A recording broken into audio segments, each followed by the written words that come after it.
fold up like this to look like this, and also come down like this. So get into the video, watch the end, and ask any questions you have in terms of. Thank you. So for my bucket art, these are the fabrics I'm going to be using: my denim fabric, cotton fabric, and pattern paper. So this cap, we're going to be using our head circumference with this measurement. We're going to use pi, which is 3.14. We're going to have like 3 different bays for our cap, for our art rather. That's A, B, and C. You can just pause this measurement then to just read and understand. So let's get into it. Our first base, which is A, is going to be head circumference divided by 1 pi, which is 3.14.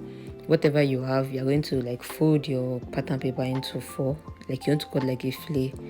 Then from that point, you're going to mark whatever you get. You mark it round like this and just like connect the lines to make like a circle. So when you cut it out, it's going to be a circle. This is for the A, this is the up part of the art. So after cutting that, so we're going to the second one, which is eye circumference divided by 2. We got 11.5 because the eye circumference is 23. So you're going to get your 11.5 by, now this one you're going to determine the size of your art. I'm using 3 inches in this tutorial, which is what I use normally for my art measurement. So you're going to get 3 inches by 11.5. After getting there, you're now going to get 0.5 up and down because you're going to be joining the art up. This was like the middle area. You're going to be joining the art up, you're going to be joining it down. So we're getting 4 inches by 11.5. I hope that makes sense because 0.5 up, 0.5 down, that is 1 inch, plus the height of the art, which is 3 inches, to make it 4 inches, by the edge circumference divided by 2, that's 11.5. So you're going to add another 0.5 to the length to make it 12. That's from 11.5 plus 0.5, that's 12. So I hope that makes sense. So this is the second level of the art. So the first one, which was the A, which is the head of the art, we got our head circumference. We're using our head circumference for everything. So we got our head circumference divided by 1 pi, which is 3.14.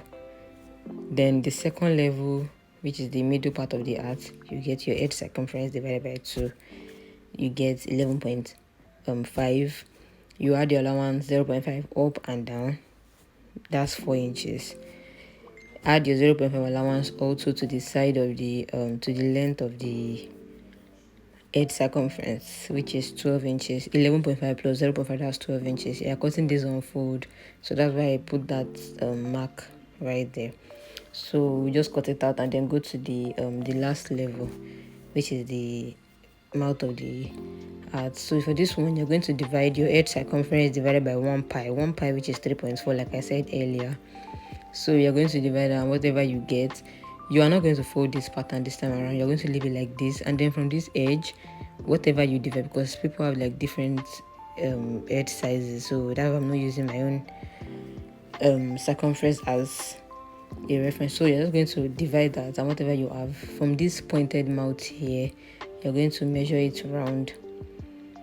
Let's say for example you got like 7, which is what I got. You're going to measure it around and then you connect it together.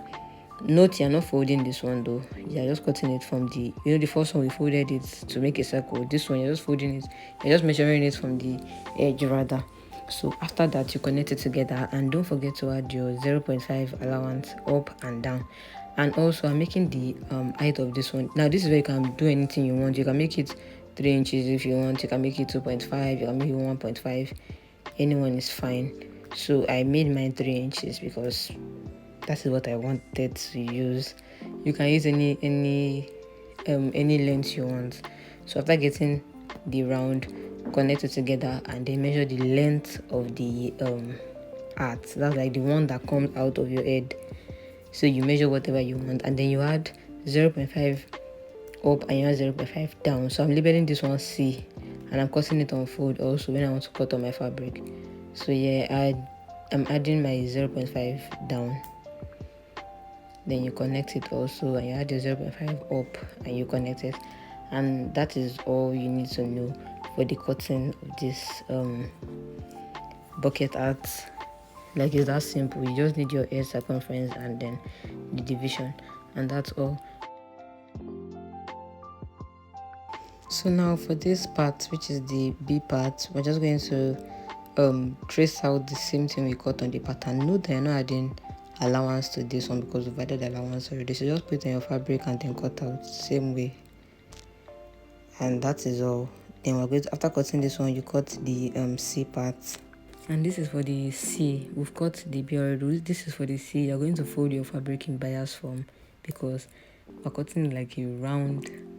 It's for like a round edge, so you're going to fold your fabric in bias form and then put the place that we put that cut on fold, you're going to put it to the folded part of the fabric, and then you just trace it out. Note that we're not adding allowance to this one also because we've added allowance already. And then you're going to cut out the same way you cut out the other one.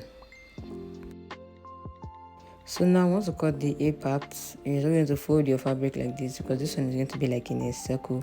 You can add 0.25 allowance because we didn't add allowance to the pattern. If you can remember, we just cut it like that. We only added allowance for B and C, but this is A. We did not add allowance, so you can add 0.25. What I noticed is that whenever I add 0.5, it's always too much for me while I'm sewing, so I just add 0.25, which is always perfect. So that is all you need to add because we didn't add allowance to the cotton, to the pattern. So yeah. After tracing my pattern on the fabric, I also traced it on the cotton, which I'm using as my lining. Then I cut gum stay to make it thick. At least I don't want to just be too soft. So let's go into the sewing parts of this tutorial. The first thing to do when you want to join it is to notch the sides. That's to notch like the middle of every part of the A, B and C. So this is what I'm doing, notching the side because that's the same sides we are going to start sewing with. So match the middle. We're going to join the B and the A first, then once it's together as one, we're going to join the C to the A and B. So I'm joining the A and B now. From that notch side, you sew the left, then come back to the right. So let's sew that one and come back.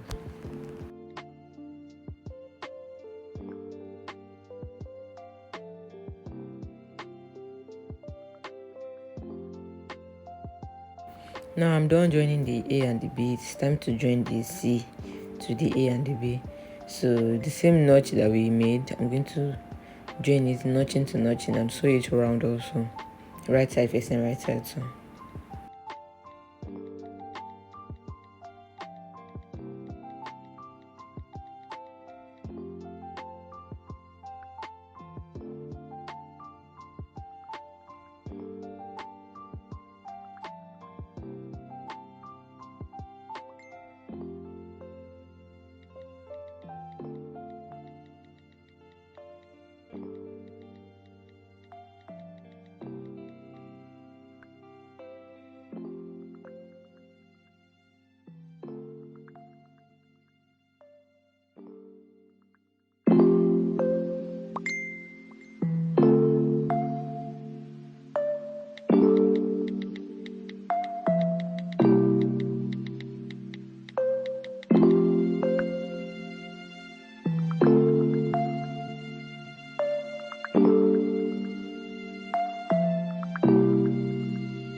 So now I'm just going to close up this hole we have here. After joining the sides together, you open the mouth like this and then you sew it, like just notch it together.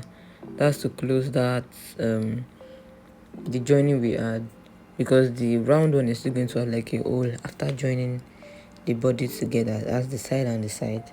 So you just notch that one like that and then notch the sides for ease, then you turn the cap inside out.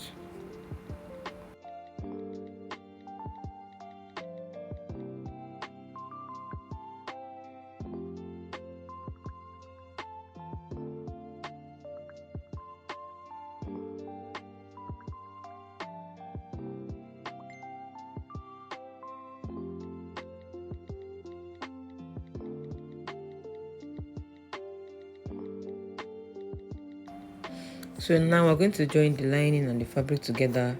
This joining facing the joining, just like this. We're going to put the joining to each other and sew it round while leaving allowance of 2 inches. So you can use the 2 inches to bring it you can use the 2 inches to turn it over, like bringing out everything through the 3 inches or 3 inches, 2 or 3 inches, sorry, anyone is fine. So just sew it round and then you bring it out. So after bringing it out, you can decide to use hemming gum to close up the mouth and then sew the lines we used to sew on it, just to give it that beauty. And that's all you need to know about this tutorial. I hope this video was helpful to you. Thanks for watching. Like and comment.